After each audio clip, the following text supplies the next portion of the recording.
Welcome to Andhraprabha. నేను మీ హేమ. భారీ ఎత్తున పెట్టుబడుల ఆకర్షణే లక్ష్యంగా డావోస్ కి సీఎం రేవంత్ రెడ్డి బృందం పర్యటన కొనసాగుతుంది. 3 రోజుల టూర్లో 70 మందికి పైగా పారిశ్రామిక దిగ్గజాలను కలుస్తామన్నారు మంత్రి శ్రీధర్ బాబు.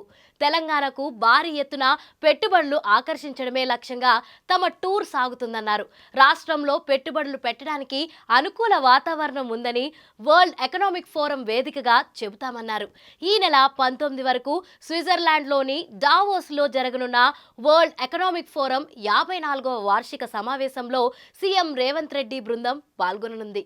తెలంగాణ ఏర్పడిన తర్వాత ప్రపంచ ఆర్థిక ఫోరం సమావేశానికి వెళ్తున్న రాష్ట్ర అధికారిక బృందానికి సీఎం నేతృత్వం వహించడం ఇది తొలిసారి అని మంత్రి శ్రీధర్ బాబు స్పష్టం చేశారు.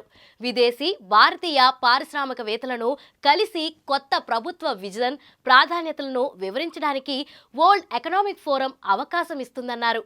ఐటీ రంగంలో అగ్రగామిగా, లైఫ్ సైన్సెస్ రంగానికి హబ్గా ఉన్న తెలంగాణ బాలలను ప్రపంచానికి చాటి చెప్పి పెట్టుబడులను ఆకర్షించడానికి ఇది చక్కటి వేదిక అన్నారు.